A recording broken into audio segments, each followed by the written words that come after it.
Monsieur le professeur Pierre Wolkenstein, vous êtes coordinateur du centre de référence des neurofibromatoses à l'hôpital Henri Mondor à Créteil, à la PHP.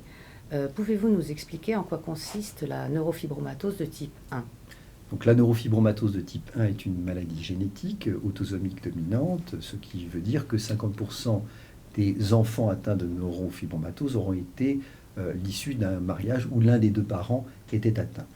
Donc, la neurofibromatose se caractérise par une caractéristique majeure qui est le neurofibrome cutané, qui sont des tumeurs assez visibles. Et vous êtes, Marie-Laure Armand, psychologue dans le centre de référence des neurofibromatoses. Quel est le retentissement psychologique de ce type de tumeur?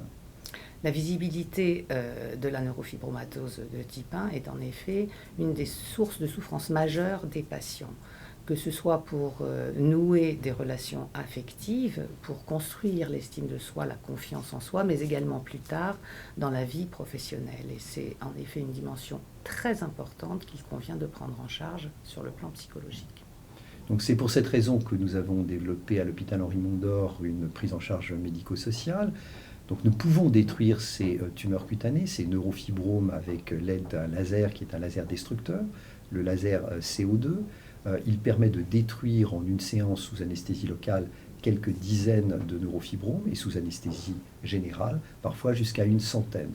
C'est un instrument qui nous a d'ailleurs été donné par l'association des patients atteints de neurofibromatose, l'association neurofibromatose Eric Linghausen. Par ailleurs, nous ne nous contentons pas seulement de prendre en charge la destruction des tumeurs, il s'agit aussi d'une prise en charge qui vous implique, Madame la psychologue Marie-Laure Armand.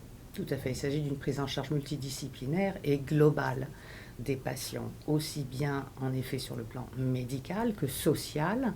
Plusieurs personnes sont confrontées à la question du handicap et également psychologique en lien avec d'éventuelles complications que peut donner lieu cette maladie. Oui, alors c'est vrai que la neurofibromatose est une maladie multisystémique qui peut atteindre plusieurs organes et nous avons au sein de notre centre développé la prise en charge avec les spécialistes qui sont nécessaires à une prise en charge au plus près de l'expertise de cette maladie. Merci beaucoup. Merci.